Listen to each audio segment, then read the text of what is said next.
consistently identified gender.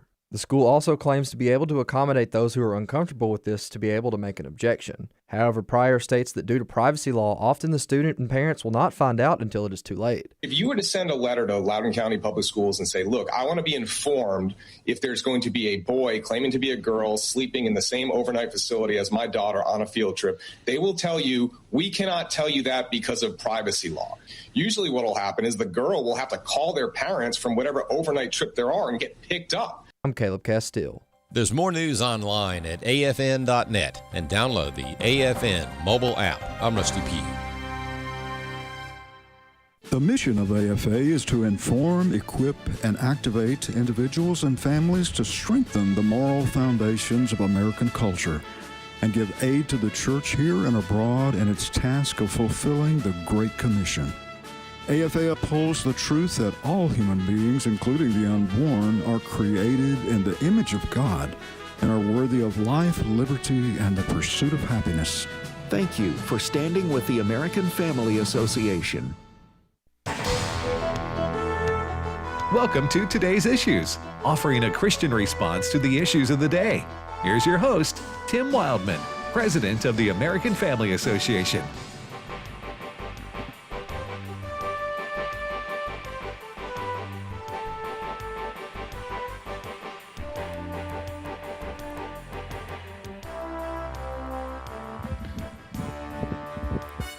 Hey, good morning, everybody, and welcome to Today's Issues on the American Family Radio Network. Thanks for listening to AFR. Today is Tuesday, June the 16th, 2026.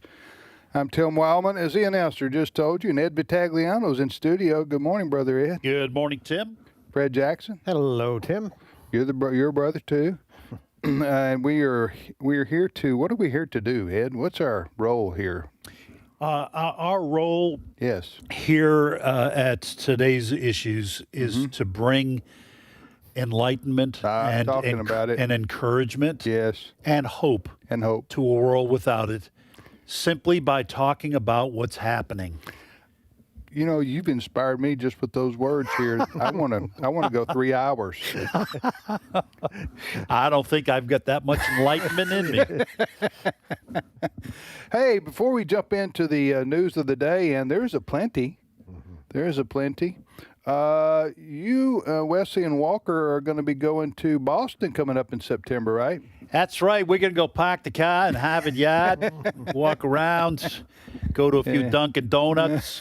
They got the Dunkin' Donuts. I've been up there. Yeah, that's where it originated. It was the New England area. I can remember my grandparents coming up to visit when we had moved to Nashua, New Hampshire, and they'd come up to visit from the Boston area and bring boxes of Dunkin' Donuts. And I remember the first time Dunkin' Donuts had donut holes. Really? Where you could eat. They brought a bag of those. And for some reason, I just thought that was the coolest thing. Well, I think that is a life memory. Oh, yeah. When you, I think all of us remember when we first discovered donut holes. It's just, it's a time in your life when you, it's usually a childhood experience. I cherish it. Do you cherish it? I cherish it. No, we're going for something more serious. Okay, so you guys are going for the history tour. Yes. With Stephen McDowell, the Providence Foundation. We did this last year. It's going to be a wonderful time. The reason I bring it up is there's only a few seats left. Yeah. And it's in September. So, you got July, August, 3 months from now. Right. And you guys are going, and it's your as you say, your hometown, your old stomping ground. And so I wanted people to be aware of this. So if they want to look at the itinerary and everything about the tour, where can they go? Well, they go to tours.afa.net. Yeah. Tours.afa.net. It's not the only tour there they can look at, but we're talking about the Boston tour.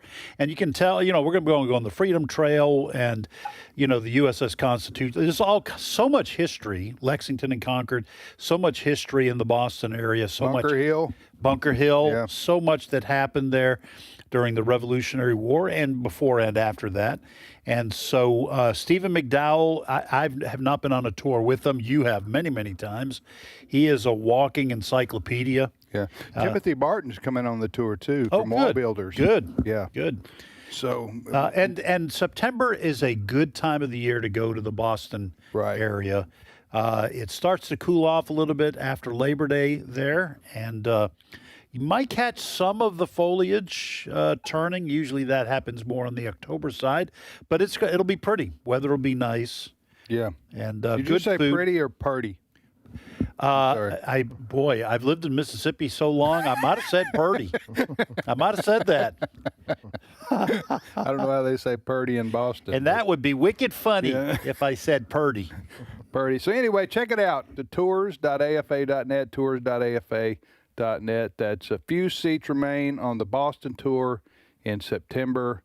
If that's something you've always wanted to see, so much rich American history in the Boston area. All right, Fred, what's going on? I wanted to bring back some lobster. Lobster. Well, we might can arrange that. You still order your lobster from up there? From Gloucester. Oh, yeah. Lobster from Gloucester. I've been to Gloucester. I have too. Many times. Yeah. I've been there. And I'm going to try to talk Wesley and Walker, and maybe we can go catch a Red Sox game or something at historic Fenway Park. We'll see. They're in town. Yeah. I saw that. Fenway Park dates back to the Revolutionary War.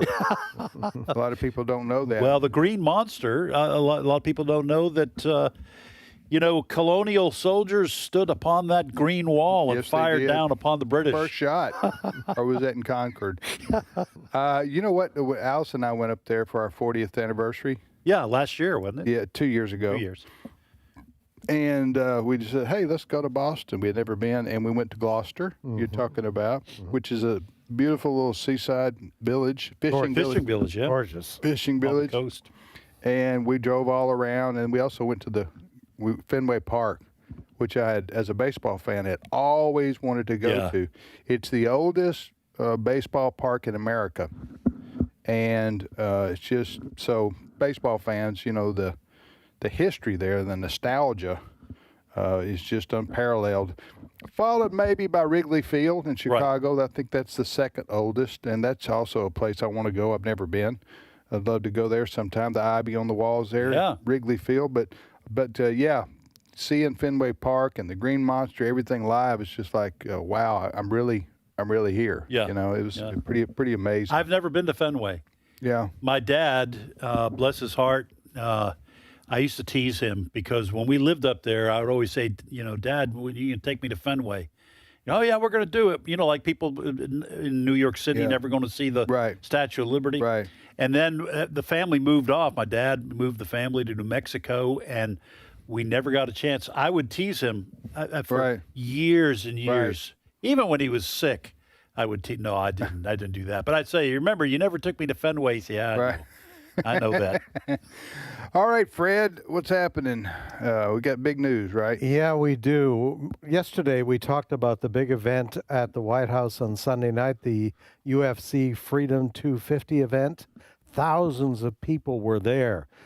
Well, what we're finding out this morning is that the FBI and the Secret Service found out about a plot, nothing less than a terrorist plot, which could have cost the lives of hundreds of people. Basically, the story is this. There were people that the FBI found out that were planning a terrorist attack that basically involved drones flying into the area around this event, dropping bombs.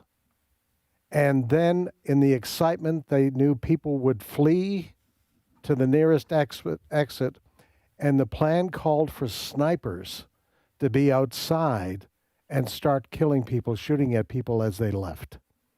Now, what the FBI is saying this morning is that at least 5 people already are in custody, and as many as 23 probably by the time this is done.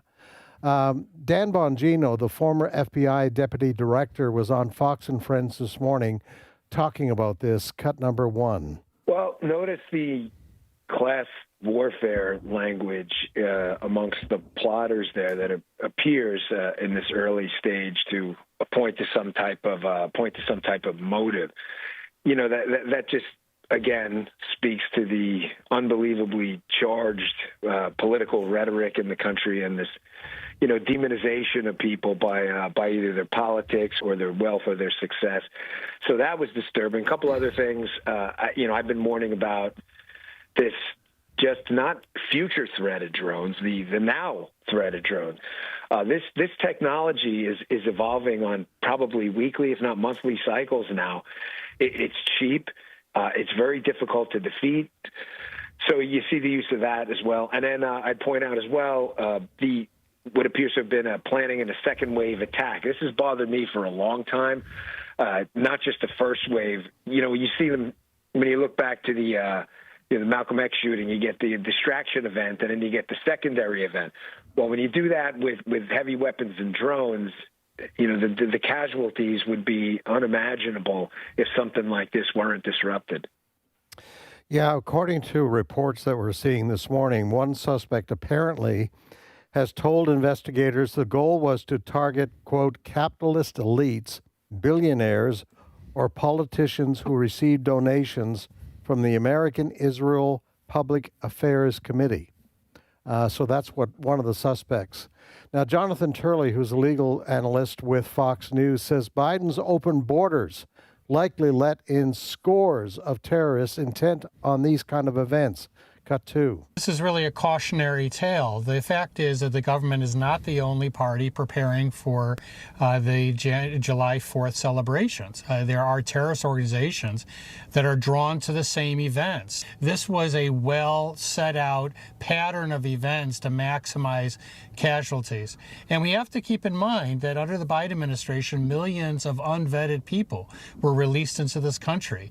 It would be a very dangerous delusion to believe that these terrorist organizations and countries did not use that open border to bring people inside. Now, we're going to get a lot more information when the initial 5 start appearing in court, which could be later today or tomorrow. Well, this is terrifying. It really is. These drones, I've seen videos from folks who deal with military overseas and this scenario and that scenario. The fact is, if you can get drones into this country, say in an 18-wheeler, because we don't search most of the vehicles coming in from Mexico or Canada, you could, and there are these types of trucks where the top can open up and these drones can be released. You can park them on a street next to, Congress, and then you can control those. And listen, tip of the hat to the FBI for sniffing this thing out. This could have been, and I wasn't even thinking about the July 4th celebrations. There'll be celebrations all over the country on our 250th birthday for the nation. As Jonathan Turley was talking about, this 4-year open border policy on the part of the Biden administration. We've talked about this. A couple of these quotes from Bongino and Turley here.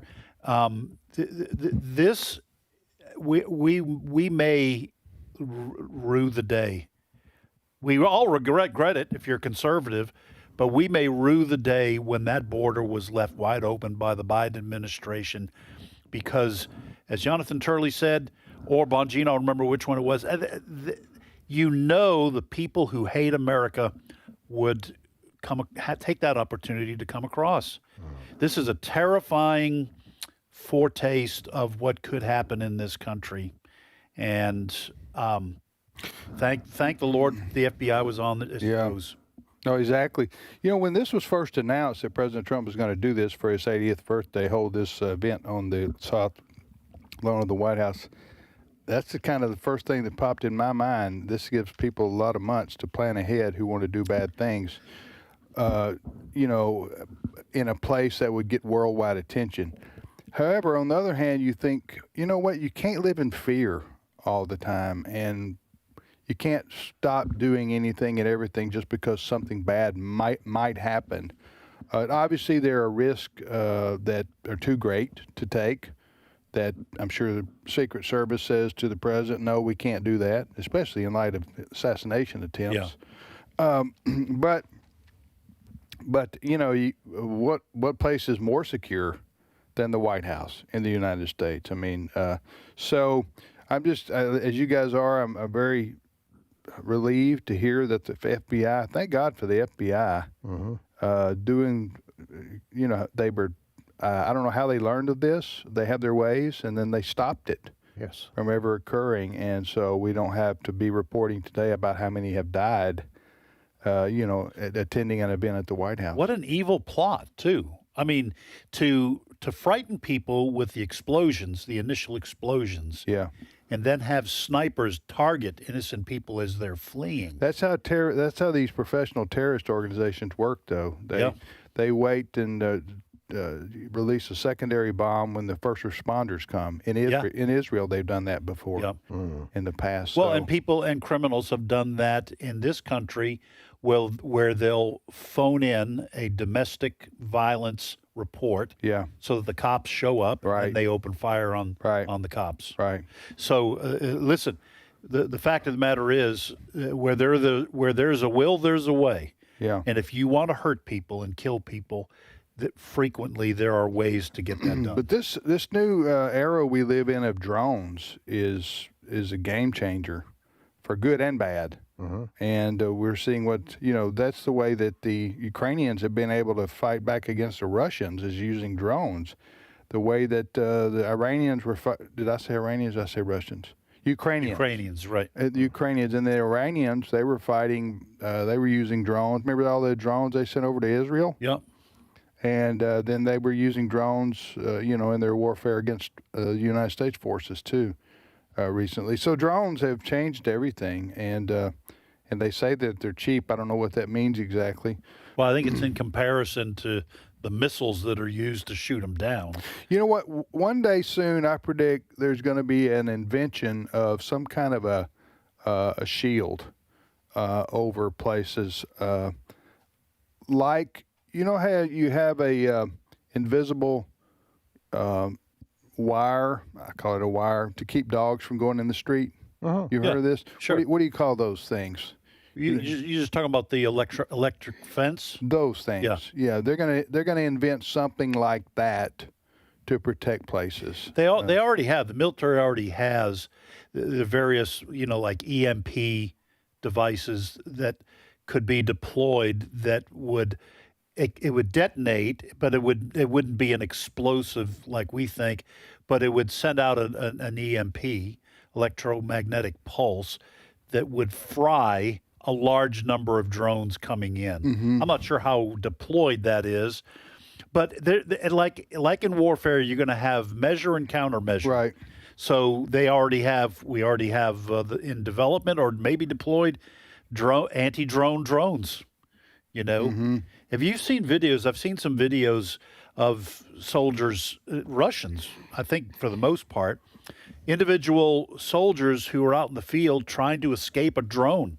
That some guy's sitting in a bunker somewhere, right? And they try shooting it, but you can move those drones so they're very difficult to hit, and then they almost always get their man. But you're going to have measure and countermeasure. The Russians tried to counter the drones that were taking out tanks by putting some sort of a cage on top of it so that the drone would detonate at the cage and not harm the tank. But to your point, it is a game changer because anybody who can get their hands on these relatively cheap drones can do damage against a nation that has far superior technology. You're listening to the radio program Today's Issues on American Family Radio. Tim, Ed, and Fred here. Fred, what's next?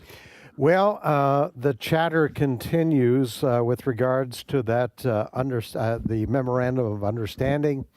Lots of talk, but of course the details we're told. Do you understand the memorandum, Fred? Do I understand? You understand the memorandum? Because it's a memorandum of understanding. That's right. Yes. But I haven't seen it. Okay, go ahead. It's a memorandum of understanding between the U.S. and Iran. Yes. The rest of us are on the outside. Yes. Trying to pick up some information. But we're into a high level of speculation. Everybody is talking about it. Now, some details are out there with regards to Iran. One of the things being talked about, Iran gets about $300 billion along the way if they're good boys. They stop developing uranium, et cetera, et cetera. Now, some people are saying, wow, this sounds a little bit like the Barack Obama deal. that, are we going to be sending pallets of cash if the Iranians are good? However, J.D. Vance was on Fox and Friends this morning, and this is what he had to say about this idea that U.S. tax dollars are going to go to Iran. Cut number 4. They never get a dime of American taxpayer money, ever. Full stop, not even close. Okay. What we have said is there's a lot of economic benefit in the United States relieving a lot of sanctions and welcoming them back into the world economy. There's a lot of benefit there, not American money, but there's a lot of economic prosperity that can flow from that. All right, so there you have it. And J.D. Vance was on the negotiating team for this. So he appears to be saying and refuting these reports that we're going to send checks to Iran if they're good, as far as not developing uranium. Now, the other aspect that's being talked about a whole lot is Israel was not at the table for these negotiations. And Prime Minister Netanyahu is in Israel trying to reassure the Israeli people that, okay, this is a deal between Iran and the United States. Israel, he says, will continue and has the right to continue to defend itself against, for instance, Hezbollah, which is buried in Lebanon. And if Hezbollah starts misbehaving again, sending missiles, that Israel will respond. This is what Netanyahu had to say through a translator, cut number 12. We saved the state of Israel from annihilation. But I tell you, citizens of Israel, the struggle is not over. We will have to continue standing guard, continue being strong and determined to defend ourselves as necessary. There is a Middle East expert. Her name is Khanda Ahmed. She is with the Independent Women's Forum. And basically, she said this is bad for the U.S. and it's bad for Israel. Cut number 10. This is really a deal to begin negotiating a deal. It seems that Iran is winning a lot of reprieve. There's no consequences for Iran's actions. There's no limitation on its sponsorship of proxies. For instance, Hezbollah is unscathed, and it seems like the ceasefire is going to include Hezbollah, which is at great expense to the state of Israel. It also is only agreeing to consider arresting its efforts with its uranium, which it already has, to the tune of hundreds of kilograms, very highly enriched. There's no mention of plutonium, which is another route to nuclear weapons, which is a huge omission. And so this is actually a victory for Qatar and Pakistan, the negotiators, and the Iranian regime. And it looks like a mechanism just to open the Strait of Hormuz immediately without solving so many of the hostilities on the ground. So once again, who is that now? Do you know? Yes, her name is Khanda Ahmed. She is she's the Middle East expert with the Independent Women's Forum. Well, one of the aspects of this whole thing that I've been most upset about is the treatment of Israel by President Trump. Amen. And what we know now is Israel was not. Listen, I do agree that the United States has to negotiate and has to act in its own best interest around the world. Period. Okay, that has to be first and foremost whoever the president of the United States is. However, with respect to Israel, they've been our number one ally in the world for a long, long time. We've been good friends, and President Trump has had a good relationship with Israel and Benjamin Netanyahu. However, this situation with Iran has caused Trump to be on edge, I guess you could say. I don't know exactly. He's like really, he wants to leave Israel out of the negotiations. On the other, by the same token, I should say, he wants to tell Israel what they can and can't do. You see what I'm saying? So that's what's disappointing. He's also basically called Benjamin Netanyahu an idiot, pretty much, with his obscene language that he's used publicly about Benjamin Netanyahu. And that puts Benjamin Netanyahu in a sort of a predicament because he can't come out and lash back at the President of the United States because Israel does. They do depend on aid from the United States, and they do want to continue to have a good relationship. And we all know with President Trump, you know, if you get on his bad side, I don't care who you are, he'll kick you off the bus. Huh? I don't know if he'll throw you under the bus, but he'll kick you he'll kick you off the bus. Anyway, we'll talk with Jenna Ellis when we get back from the break. Stay with us.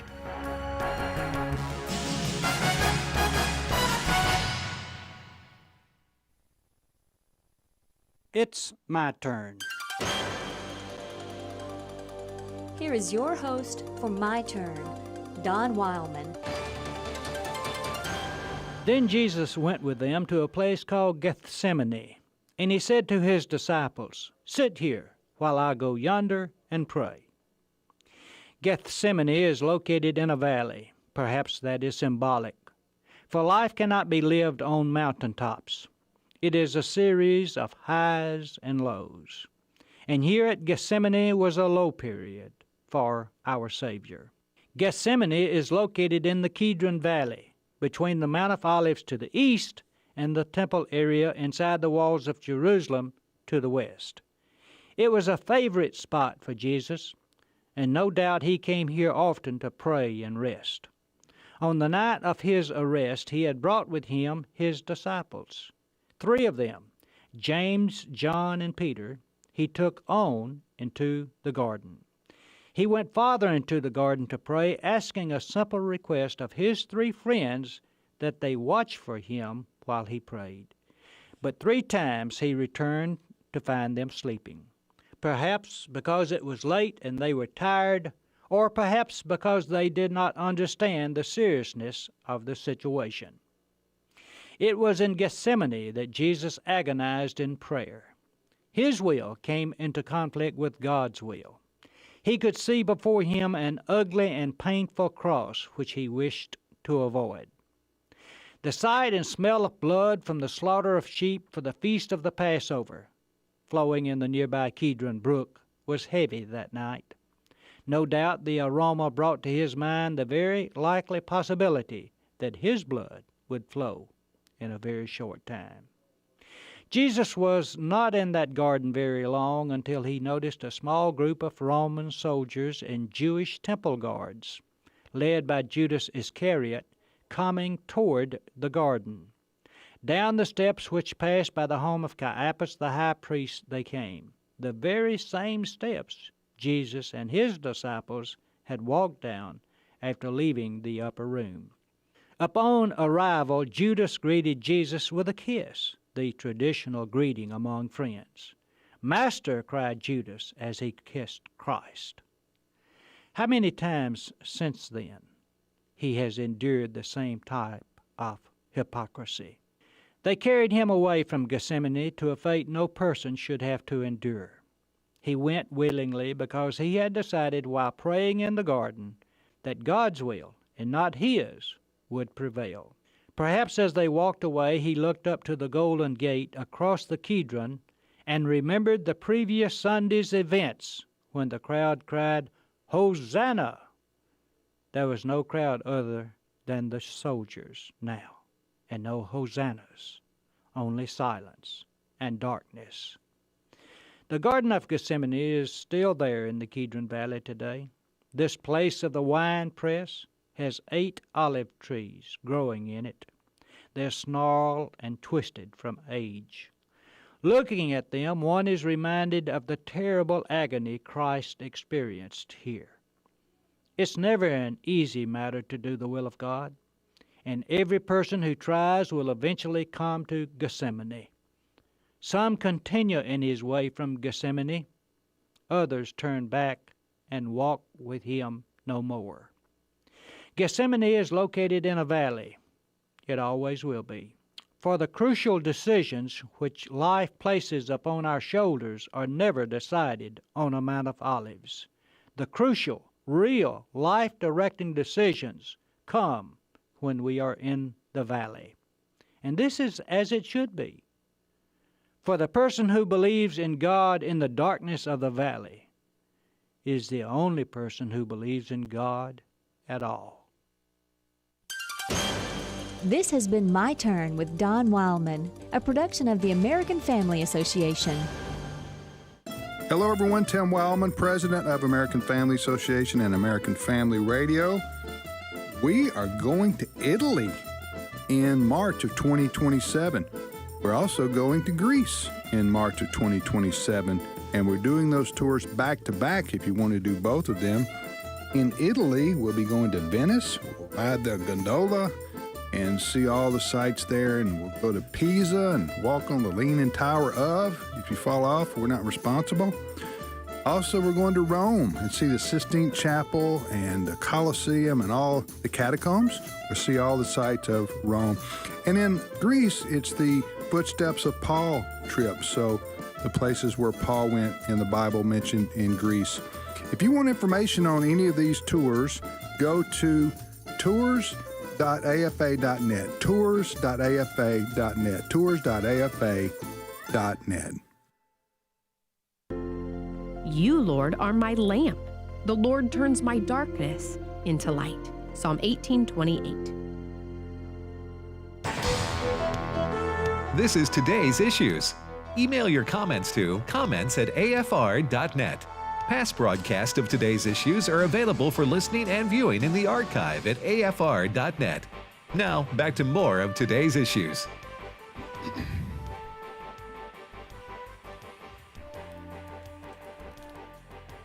Hey, welcome back, everybody, to Today's Issues on the American Family Radio Network. Thanks for listening to AFR, Tim, Ed, and Fred.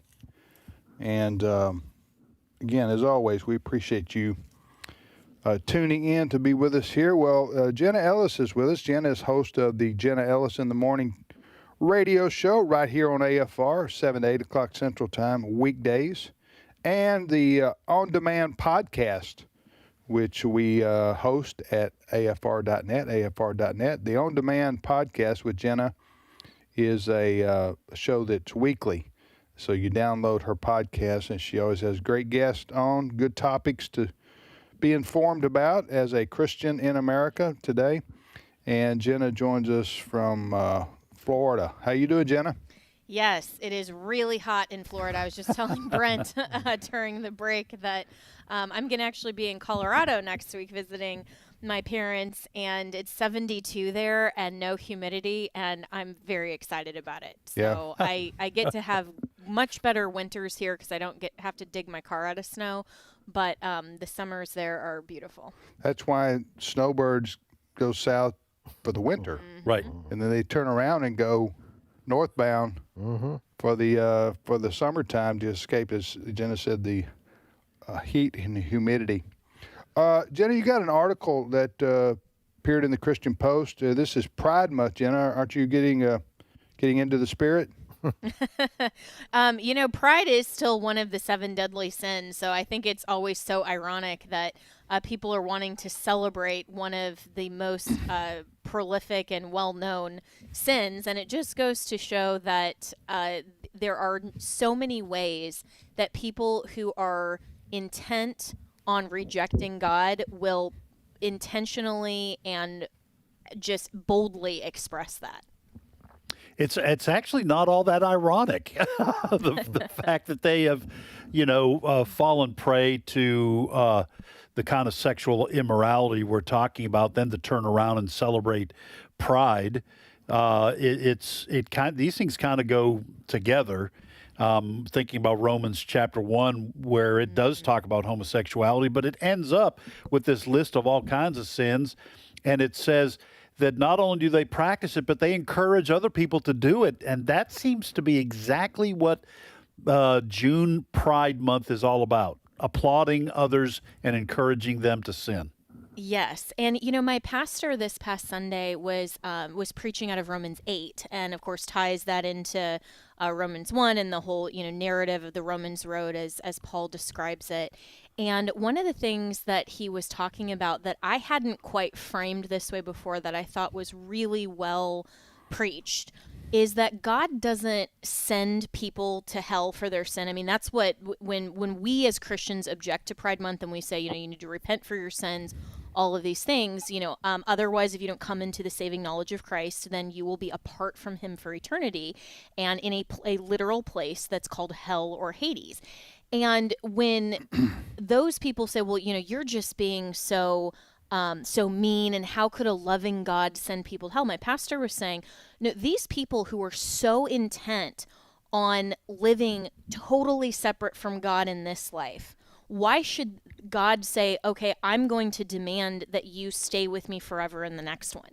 I mean, they send themselves there, and God says, okay, you don't want to live with me and acknowledge me and accept me and acknowledge me as Lord in this life, and then I'm going to give you what you want, which is total separation from him and from everything good in eternity. By the way, we did mention this article that you wrote. The title is Happy Obsessed Pride Month versus the Goodness of God. It did first appear in the Christian Post, but is now available, folks, for you to read at afn.net. afn.net. You can read this article. One of the things you pointed out here, and then Fred, I'll let you speak a little bit. I'm here too, and you're here, and either of you guys can jump in. I just was reminding you. Yeah. You said it's very well written, by the way. Excellent job. But you say in here, I'm just going to read this a little bit, but I think people will appreciate the sentiments, even though I'm reading it. You say the Christian worldview is not hostile to pleasure or hostile to pleasure.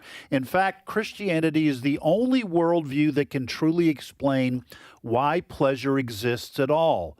God created a world overflowing with beauty and good things to enjoy. He could have made a universe in shades of gray, yet he painted sunsets across the sky. He could have made food merely functional, yet he filled creation with rich flavors, aromas, and textures. He created music, laughter, friendship, romance, adventure, and the breathtaking wonder of nature. And most tellingly of all, he made humans with the capacity to appreciate and enjoy his creation. I just thought that was just so insightful, because one of the accusations against Christians is you're just a bunch of, buzzkills. But God created the ability to enjoy pleasure, but has to be in the confines of what he determines is holy and good, right? Yeah, and the fact that everything that we do enjoy within the boundaries of the laws of nature and of nature is God, then point us back to our ultimate purpose, which is to worship him. And so instead, what Pride Month is doing is worshiping the created and trying to find meaning and ultimate satisfaction merely in pleasure itself and in all of the perversions of the ways that God did not create us to enjoy the things that are here on earth. And of course, we know that we live in a sinful and fallen world, but we still have the glimpse of the majesty of God. I mean, Psalms tells us the heavens proclaim the majesty of the Lord and the goodness of the Lord.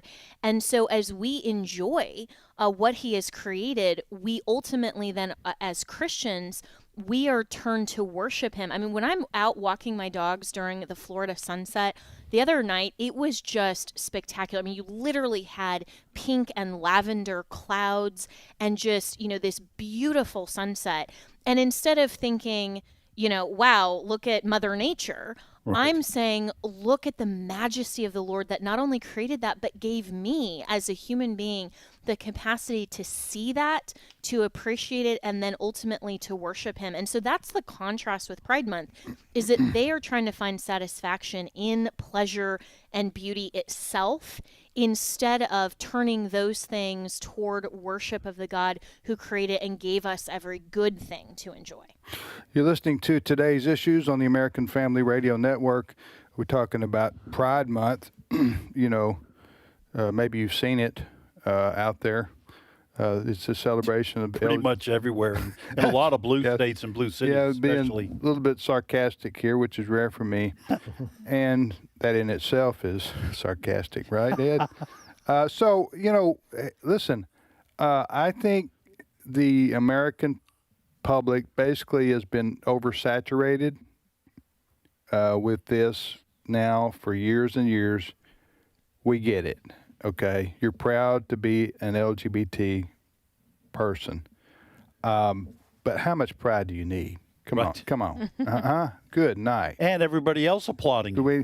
Well, here's what I think a lot of people object to who say, if that's the lifestyle you choose, then it's against the will of God, but that's the direction you've chosen to go, and you're a free agent adult. I think most people, a lot of people view it like that. However, what people object to is being force-fed this stuff day and night, and especially when it relates to compulsive, like in your job. Okay, you're going to have to come to this training, class so that you can be sensitized to the LGBTQ movement, and we don't care that your religious,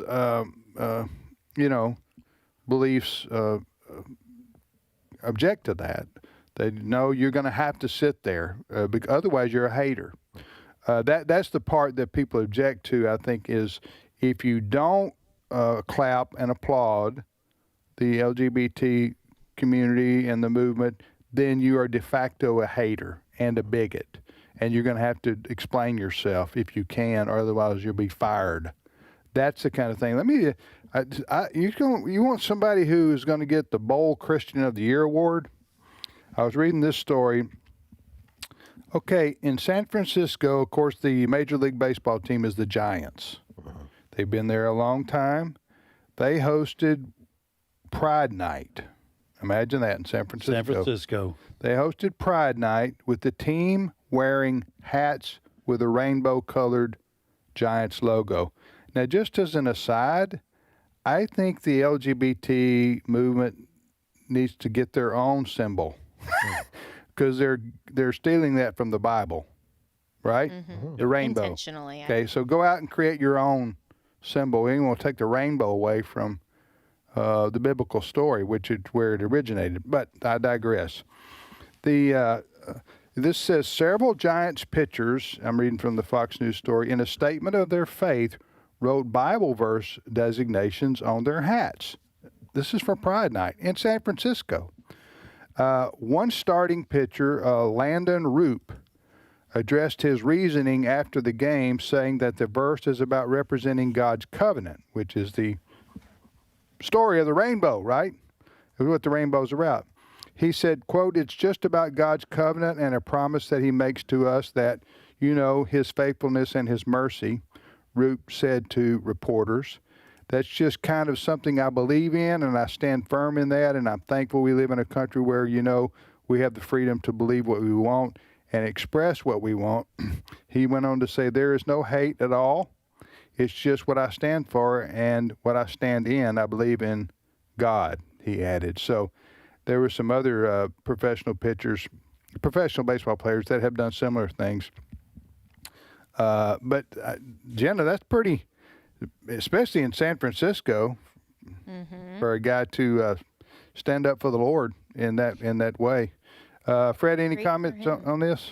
Just the story you've been talking about. You can also find that at afn.net. Okay, wonderful. Giants starting pitcher honors God's covenant in gay Mecca.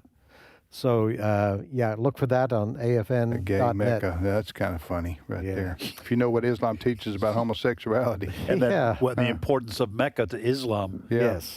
Yes. Speaking of rainbow, I was just thinking, last Friday evening, we had a storm system that went through our area, and I was just driving in our driveway, and across the whole eastern sky was the most distinct rainbow I have seen in years. Wow. Absolutely incredible. And I got to thinking, this group of people stole that symbol, but what it stands for. And God still reminds us of who he is and what he can do. In fact, it was a double rainbow, which you don't often get to see. Now, what's a double rainbow? 2 arcs. Oh, wow. 2 arcs, yeah. Double means 2. I'm just trying to be helpful. You're just trying to be helpful in a sarcastic way. No, how do you say that without sounding like you're sarcastic? Well, what I'm trying to saying, help you I guess out. what I'm trying to say I saw is, a brother struggling. if it's overlaid one over another, okay, how would you know that it was 2? I didn't know whether they were crisscrossed over the sky. You see what I'm saying? Yeah. Yeah. You're not buying it. No, sort of. Yeah. I'm just shocked you've never seen a double rainbow. I have not. I've never. Wow. In fact, I'm gonna Google it as we speak. Wow. All right, Jenna. Well, what you got coming up on your show tomorrow? Yes, so we have the great Steve Dace tomorrow is going to. So you don't have to talk. Basically, yeah. I mean, I sit there with my coffee, and Steve can go now. Who writes for AFN? Yeah. He's so great because he'll text me and he'll be like, "Oh, I see that Steve is filling in for you today." it's great. But one of the topics that we're going to cover, he did an extensive review of this new Spielberg movie, Disclosure Day. Yeah, he did. I read his review. And the basic synopsis, of course, is if alien life exists and people are saying, oh, this would destroy the premise of Christianity. And I've covered this in articles actually at afn.net, which listeners, but I digressed him. But listeners should definitely go to AFN because we cover all of these topics, and the news that you really need to know from a biblical worldview is there. And one of the opinion pieces that I wrote a while ago was talking about how even if some other kind of sentient being is outside of the terrestrial Earth's atmosphere, that doesn't do anything to change the truth of the gospel of Christ that's given specifically to human beings, who are the only creatures in creation that's made in the image of God. And so, we don't have to be concerned that, Spielberg is doing E.T. or Disclosure Day or anything else. So we're going to talk about that. And then also Thursday, I'm very excited, I have the Attorney General of Missouri coming on to talk about some of the financial investments that China is still trying to make in the United States. We've been talking about Iran for quite a bit, but we also still need to be paying attention to what China is doing. So a lot coming up this week. All right, Jenna, thanks so much for being on with us. We hope you have a wonderful hot and humid day there in I will. No, try Florida. to stay cool in Florida. By the way, Jenna, I'm looking at images of the double rainbow. That's amazing. Have you seen one of these? I've never seen that. In Florida and Colorado, actually, and it's incredible. Oh, and you know what? I was reminded. Everywhere you go, there's a double rainbow. But I was reminded as we're talking about this symbol, and God still clearly displays His covenant, that we somehow don't. There are some Christians that don't believe that His covenant toward Israel is still existing, and so that's such a theological cognitive dissonance. But that's for another show. But anyway, the rainbow reminded me of that. Okay. Yeah. Hey, great article. Folks, check it out at afn.net. Thank you, Jenna. Thank you, Jenna. Guys. All right, bye-bye. That's Jenna Ellis joining us from her home in Central Florida. You're listening to the radio program Today's Issues on the American Family Radio Network. Tim, Ed, and Fred here this hour. So it's a double rainbow. Yeah, you've seen, you saw. Last Friday evening was absolutely spectacular. In fact, I called she was out shopping. My wife saw it. I said, you got to get out of the store and see this thing. My neighbor just came home. I said, look at this. This is absolutely incredible. Yeah. And it stretched as far as the eye could see across that eastern sky. And what got me too was the colors were so distinct. Yeah. You don't often see that. And unfortunately, your wife, Susie, did as you said, and had a run-in with the law because she left the store without paying it, so she could see. Oh yeah, I should have reminded her. Yeah, you better pay before you leave. No, that's gorgeous. I've never seen one of those. I look forward to it. The day you see a double rainbow. The day I see a double rainbow. Yeah. That's beautiful. I'll put you on speed dial. Yes, please do. I'll leave wherever I'm at. I think double rainbows over Tupelo is a good line for like a song. Double rainbows over Tupelo. What do you think? I like that. I'm on to something, I think, right there. I'll see what I can do with that. Somehow, though, we have Elvis impersonators in our town. Yeah. An Elvis-sounding double rainbow. We don't need another one. Tim, I'd just pick We got another your one? own style Okay. if you're going to do that. I was going to go Neil Diamond. Neil Diamond? I was going to be a Neil Diamond impersonator. What do you think? Well, go ahead. Try it. I'm I don't want to show off right here on live national radio. But I was thinking, maybe when I... Double rainbows over Tupelo. That's you might have something there. Okay. All right. Fred, go ahead. All right. Sweet Caroline. There's a big question in political circles right now. And it kind of goes like this: how far will they go? And the they is the Democratic Party. There are polls. Tim, you sent out a story overnight. Mm-hmm. Polling within the Democratic Party, and even to a certain extent outside, the people are loving AOC, and they're loving Gavin Newsom, and they want to. There seems to be a race to the left, and we're actually seeing it today. There's a Democrat primary in Washington, D.C. for the mayor's position there, and you've got two people who are racing to the left who want to be the next mayor of Washington, D.C. Byron York, who is a Fox News contributor, was talking about this morning, cut number 15.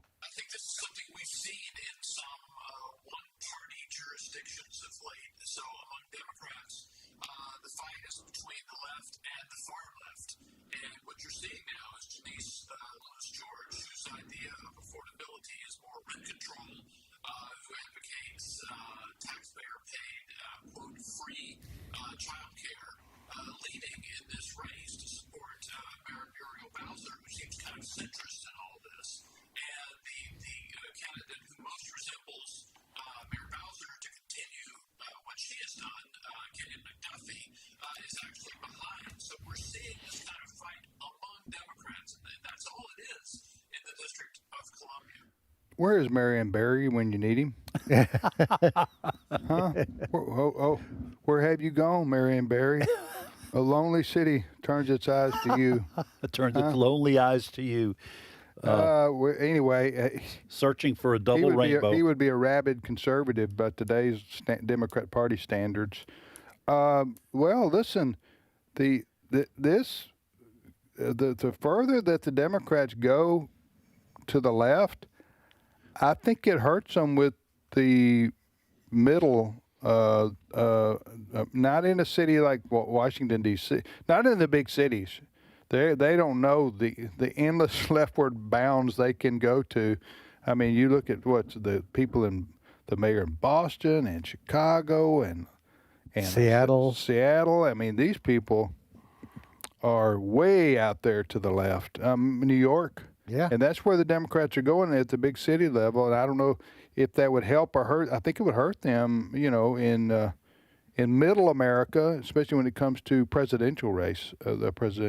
But well, here's something that we have been paying attention to this. I'm just saying, going forward, it's generations now. Maybe 2 generations, 3, I don't know, probably 2. I don't want to over-exaggerate this. But in public schools, increasingly, certainly on colleges and university campuses, you've had leftists, cultural Marxists in charge who have been running down our country for decades, teaching young people that our country's founding were a bunch of racists. Our country is, infected with systemic racism. So you try to destroy confidence in the founding of the nation. And then when you have a period of time like we are currently in, with economic dislocation, with the American dream increasingly appearing to slip away from younger people, where they think, I'm never going to be able to own a home, AI is going to take my job. They become very dissatisfied. You've already told them that what we have is morally bankrupt. You create a scenario in which they are willing to toss out the Constitution, or at least constitutional ideals, to try something new. And I think increasingly that's what's happening. It is starting in our big cities, the blue cities and the blue states. I am not discounting the possibility that this is going to be, I'm not discounting the possibility that Marxism and socialism is not going to become the wave of the future for the Democratic Party. And who knows where that's going to wind up taking us. It's very sad, but I think it was done intentionally by people who were Marxists to begin with, and they said, well, this is a long haul. We're going to erode the foundations of this country. What about a Gavin Newsom AOC ticket? That would be formidable. Yeah. New York. All right, we'll be back momentarily with more of today's issues. Stay with us.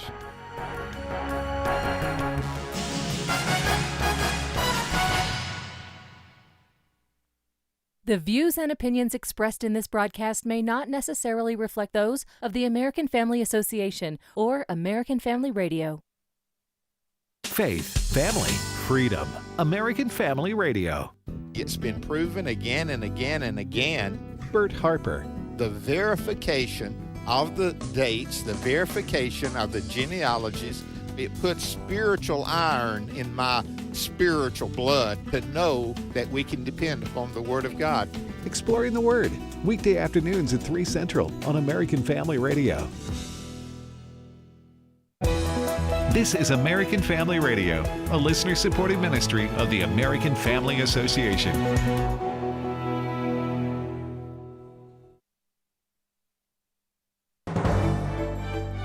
American Family News, I'm Rusty Pugh.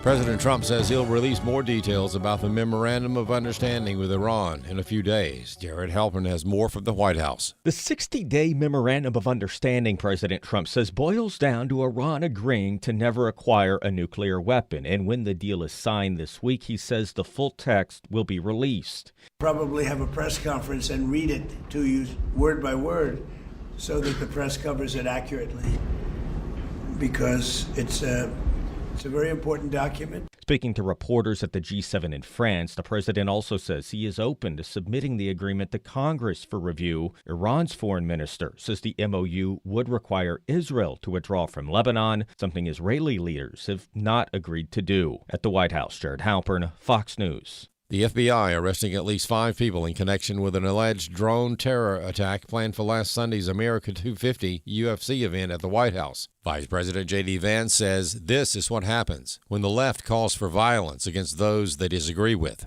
This is very, very dark stuff.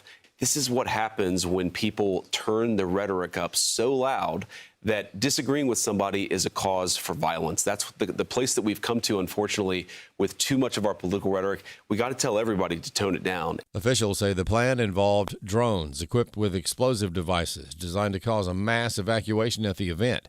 A Tampa police officer is now in jail himself, charged with luring an underage boy for immoral purposes. Police officers in Tampa were forced to arrest one of their own Monday after discovering he allegedly found a 16-year-old boy on an adult dating app, sent him money, conducted discussions of a sexual nature, sent explicit photos, and tried to arrange the purchase of drugs for the teen via a third party. The officer, 31-year-old Jonathan Darling, has since been relieved of duty and sent to jail. He's been with the department since 2019. Tampa police were alerted to his online activities by the National Center for Missing and Exploited Children. In Miami, Eben Brown, Fox News. Some new Canadian citizens are being asked to hand back their certificates. Lillian Wu explains. Their Canadian citizenship applications have already been approved, and some even have passports and social insurance numbers ahead of an anticipated relocation. But now the Canadian government is tapping the brakes on those plans with renewed scrutiny, telling some of those already green-lighted under Canada's expanded citizenship laws that their claims are under review and that they'll need to surrender their citizenship certificates while their application files are re-examined. The recent amendment to the country's Citizenship Act lifts the previous limit that only allowed citizenship to be passed to one generation born outside Canada for those meeting certain criteria. And finally, a lawsuit in Washington state challenges officials for letting boys into girl sports. A 15-year-old female wrestler was forced to compete against a young boy who claims he is a girl. The girl is suing because she said she was sexually assaulted. Dr. David Clausen, director of the Center for Biblical Worldview at FRC, made these comments on Washington Watch. And there's video of this. Actually, the wrestler's mother was filming, just there in support of her daughter, and is filming what's going on. And there's a moment, and it's really hard to watch, actually. There's a moment when the girl is being pinned, and you can look at her facial expression. You can tell something is happening that shouldn't be happening. Right. And according to the lawsuit that's now been filed, is that this biological male who's identifying as a girl actually sexually assaulted her in the middle of this match. Clausen said it is a great example of two worldviews clashing. And as Christians, we believe that there is male and female. The gender ideology revolution that says this is perfectly fine, there's nothing to see here. Well, again, a worldview that dispenses with what everyone for all of recorded human history would have seen as objective realities and markers of biological truth. When you dispense with that, you're left with situations where vulnerable people, in this case, a 16-year-old girl, is abused. I'm Robert Thornton. There's more online at afn.net. I'm Rusty Pugh. If we lose this cultural war, we're going to have a hedonistic, humanistic society. Discover the story of the culture warrior Don Wildmon and how he went head-to-head with Hollywood, Playboy, the homosexual agenda, and the Disney empire. The movement Don started paved the way for Christians to boldly stand for truth and righteousness in a hostile culture. Watch Culture Warrior today for free. Visit culturewarrior.movie. Today's Issues continues on AFR with your host, Tim Wildmon, president of the American Family Association.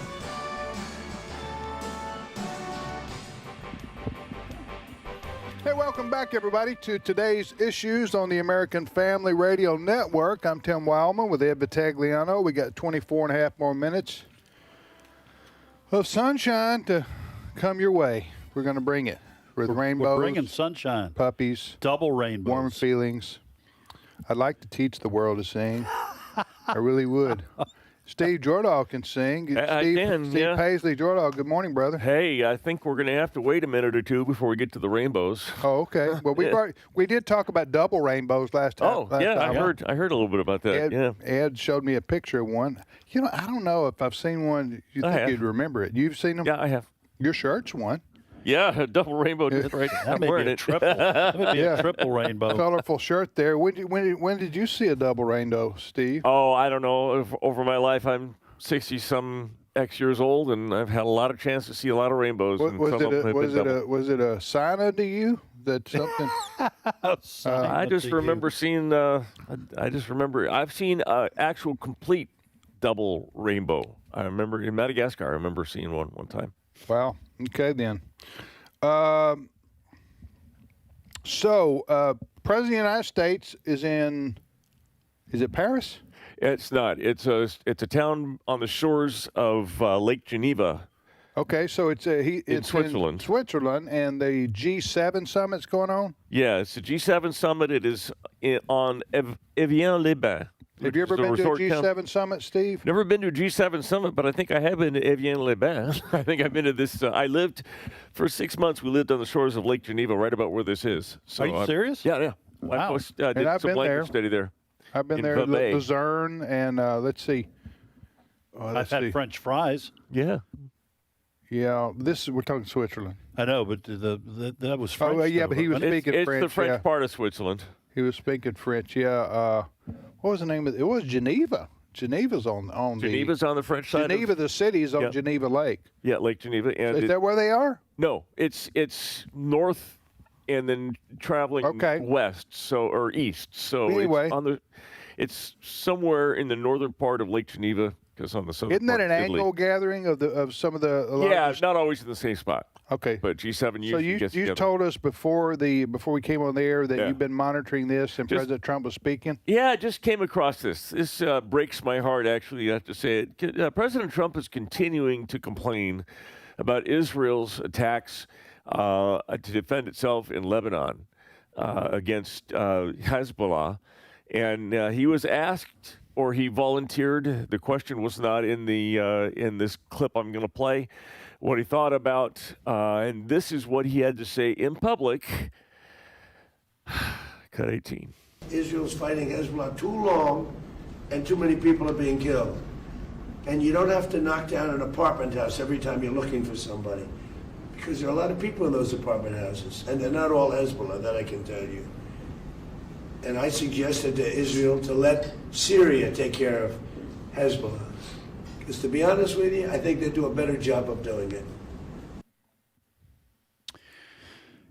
Oh, well, I can't speak for Israel, or I can't speak for the president, but I do know this about Israel over the years, and Benjamin Netanyahu. Netanyahu's going to do what he thinks is best for his people. Just like President Trump is doing what he thinks is best for his country, Netanyahu's going to do what he thinks is best for Israel.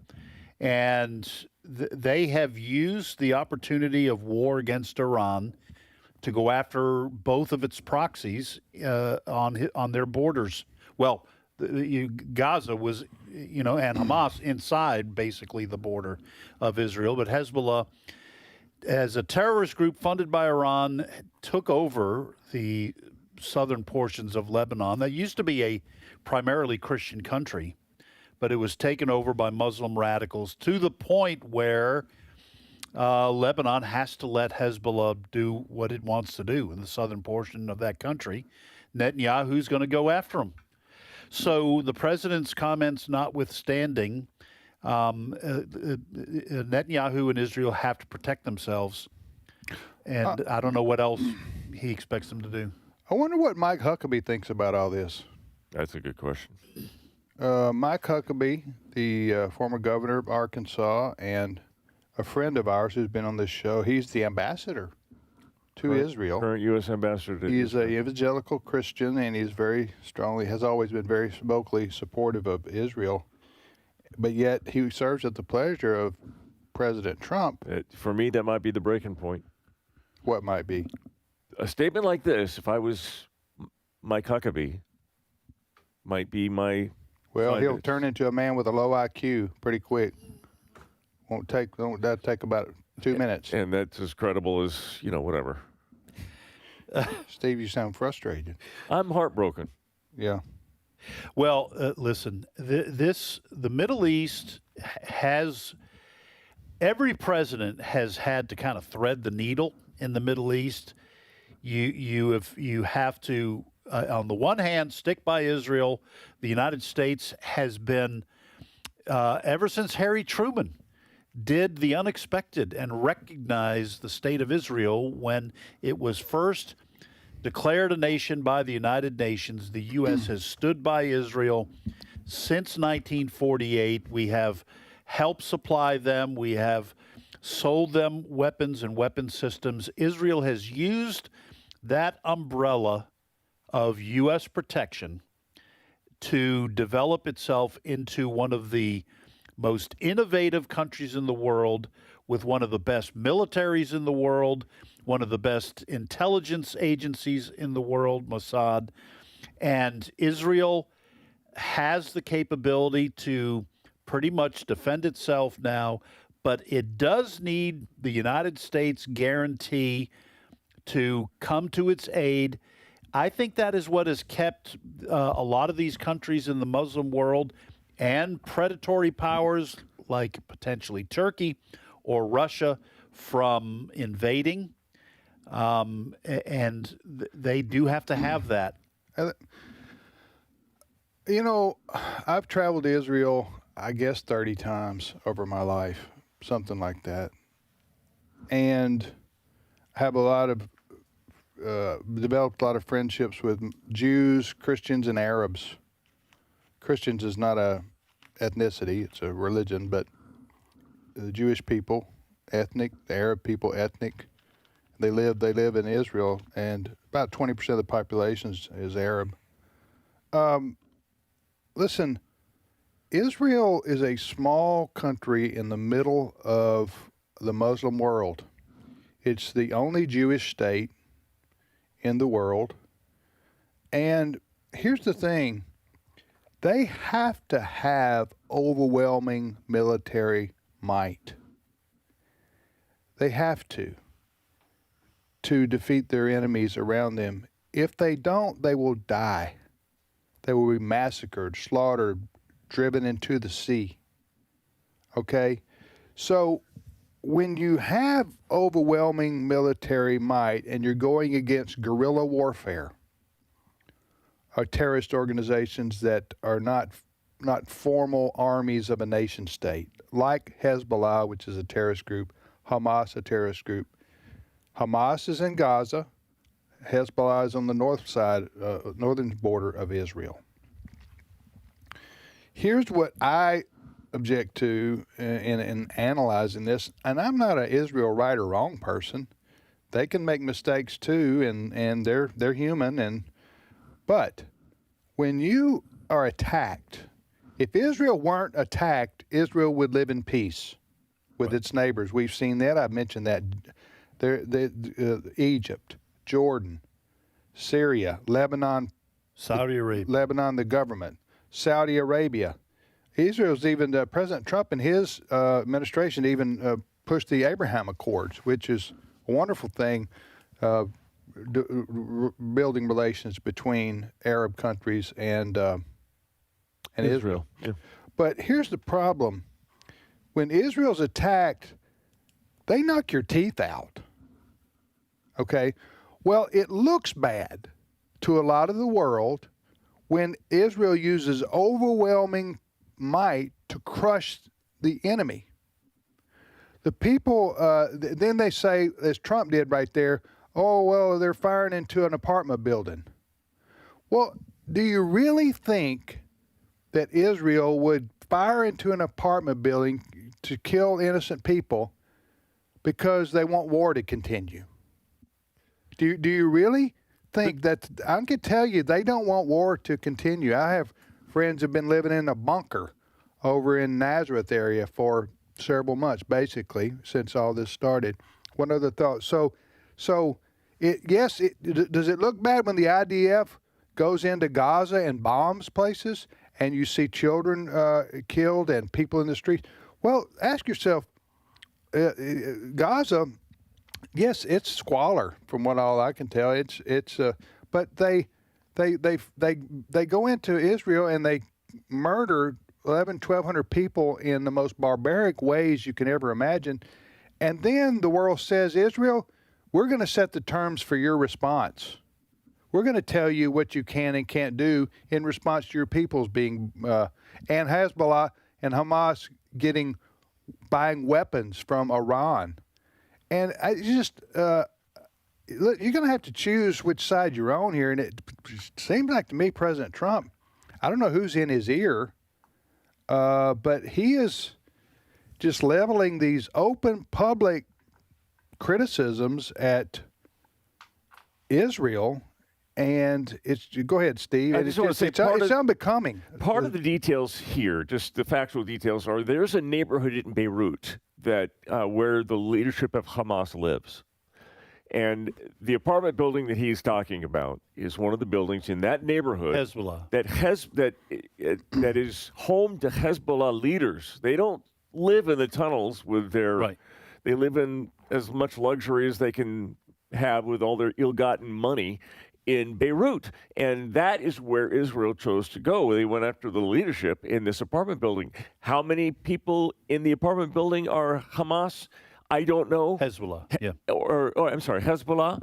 I don't know. But I do know this, that in the prosecution of the war in Gaza, Israel had the lowest civilian, as far as urban combat, the lowest civilian kill ratio in the history of warfare, because they were so careful. They, time after time after time again, would send IDF soldiers in to dangerous places with numbers of them getting killed because they didn't want to hurt civilians. They tried to minimize the number of civilians. And you have your enemy hiding within the civilian population. Inside the schools, inside the hospitals. That's where they put their arms. Right, under the mosque. Let me do one last quick comment. This is going to spell the end of President Trump's support broad support among evangelicals. There's already a poll that's in the Christian Post today. About half of evangelical Christians think Trump's Iran and immigration policies are not in line with Christianity. I happen to think it must be a push poll to a certain degree. It is a Reuters poll that says some 54% of evangelicals in the June 3rd to 8th survey said Trump's use of the military in Iran was not in line with their understanding of Christianity. That's the push poll thing to me. I think most evangelicals don't have a problem using military against Israel's enemies. Well, he said right there that Syria could do a better job. Syria? I'm going, seriously? Syria could do a better job of dealing with Hezbollah than Israel. Well, let me just remind our listeners a little bit of history. Yeah. In terms of the prosecution of a war, that Allies firebombed Dresden, Germany, turned that city into one big campfire. And the United States nuked 2 Japanese cities to end that part of the war. Now, I'm not criticizing the U.S. or the Allies for that. Now, there's a whole debate over that. I'm just saying that we killed citizens, civilians, when we nuked Hiroshima. And we knew that was going to happen. And we knew that was going to happen in Nagasaki to win a war, and for the U.S. to criticize Israel for, like Steve's saying, trying to avoid civilian casualties while prosecuting a war is just beyond ridiculous. Let me tell you this too, and I don't know what to think exactly about this, but it's got to be a scary position, a frightening position to be in if you're in Israel. You're a citizen, and even you're Benjamin Netanyahu, the prime minister, and their leaders there, thinking the one true friend in the world we've always had has been the United States. Now, Great Britain's been pretty supportive of Israel too, and now the whole world's turning against us. I don't think President Trump has. I do want to kind of walk that back a little bit. Let me just say this. Yeah. That would be the sentiment you would be feeling if you're in Israel. I'm not saying Trump has turned altogether against Israel. Right. I'm just saying that is the sentiment that you would be experiencing broadly in Israel, I think. Go ahead. And for good reason you'd be feeling that, because President Trump has been very critical of Netanyahu, including cursing what Benjamin Netanyahu is doing. I think President Trump's trying to put pressure on Netanyahu and Israel to stop so we can get this deal signed. I don't think that the United States would turn against Israel at this point. I think there's far too much support in this country for Israel, and certainly amongst the Republican Party and evangelicals. But what the president said that Steve shared, and what he has said in prior days and weeks, I'd say I would absolutely agree, Tim, that would send a shiver up the spines of the Jews in Israel, because you don't want to take on the whole world if you're Israel just to keep yourself from being massacred. Yeah, biblically speaking, we know God's not going to allow that. But it was allowed in the Holocaust. I'm just saying in terms of what the Scripture says. Ed, do we also know that from Scripture that at some point the whole world will turn against Israel, including the U.S.? You get into eschatology here? I'm asking that because my biggest source of authority right now is the Left Behind books. Ed defers to me, and I defer to Fred. That's how this works on the show here. I defer to the Left Behind books. Okay. So that's the least. All right, I don't want to open up this can of worms for 7 minutes on this show. No, I'm just gonna say something, and I suggest we leave this topic, even though I'm the one who brought it up. Okay. God's promises to the Jews and to the people of Israel certainly imply that a nation of Israel will exist. If we have 1,000 years to go before the end, Is it possible that this current nation of Israel could cease to exist and God could reconstitute it in the future? I suppose that's possible. However, it seems to me that looking at the history of how Israel as a nation was reconstituted, that appears to me, my opinion, to be a divine act. And if that is true, I think God has promised to preserve that nation of Israel in the face of overwhelming odds.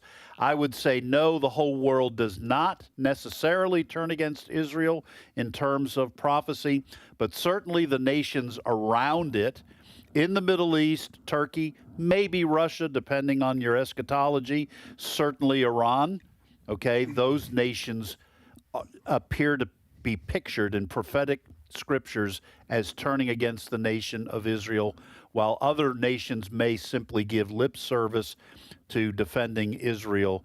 That's my understanding of it. I know there are people from every eschatological stripe listening, who are going, no, you got it wrong. No, you got it wrong. That's my personal take on it. So I want to be on the side of standing with Israel when that day comes, and I certainly hope and pray that America will. How's that? That's 2 minutes. I think that was a good answer. I agree with that. Did I slip the noose? I think you did. I think you did. I think. Can we get to some rainbows? Go. Puppies? Let's go. I'm all for rainbows at this point. Well, we listen, bottom line is we do need to pray for, and I'm serious about this, pray for President Trump and for Benjamin Netanyahu and the people of Israel, Arab, Jew, and all the others, because it's a time when they're it's a very, I don't know what word to use, volatile. Hey, listen, there are Christians in Lebanon that we need to be praying for as well, and Christians in some of these other Syria countries. In Syria, a lot of Christians in that part of the world still.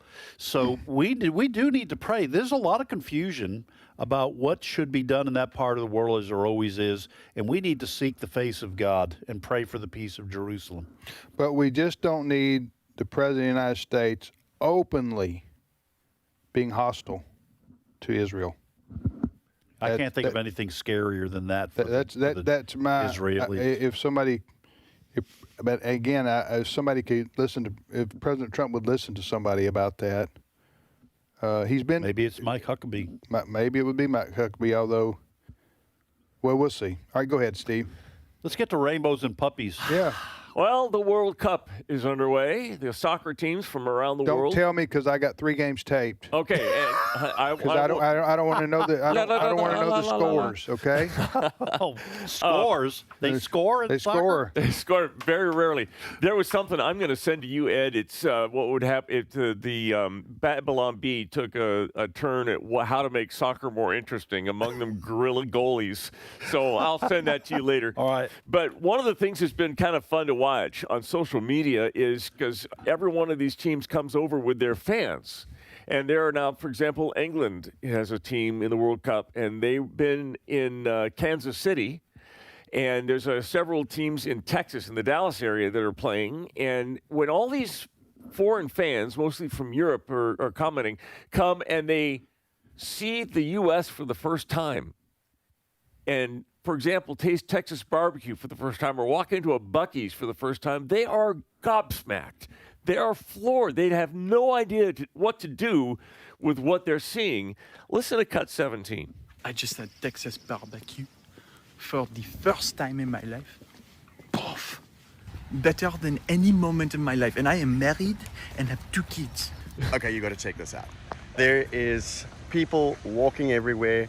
There are women walking alone with fancy handbags, jewelry on, glasses on. They're not being harassed, nothing. Then, right here, you've got a park. Not a speck of litter, beautiful flowers, clean and tidy. You've got squirrels that haven't been eaten by savages. This is what it feels like to live in a first world country. Cheers. Cheers. Oh my gosh. Wait, what? Couple of Brits tasting ribs. Succulent meat with the most beautiful glaze. Can you see how cleanly that's come off the bone. I'm sorry, I completely lost for words. Everything in the US simply beats anything I've ever experienced anywhere in the world. God bless America. This place is awesome. You can't make this up. This is too wonderful. All glory goes to God for preserving this wonderful country. Amen. Which one of those were they in, Buc-ee's? I saw that one. Yeah, there was one. Buc-ee's. They was talking about the aggressive guy with a knife that says, "Brisket on the board." You know what? What's common to all these videos, and I have been watching a lot of them, what's common is they almost always say, I was told one thing in Europe about America, and I don't see that. Yeah. And they are just, like you said, I don't know what gobsmacked means. I kind of get the idea, but they are very impressed with the people and the living conditions and standards, the freedom that they have here. And that last guy is exactly right. God, please preserve this nation. All right. Thanks for joining us, everybody. Have a great afternoon. Keep listening to AFR.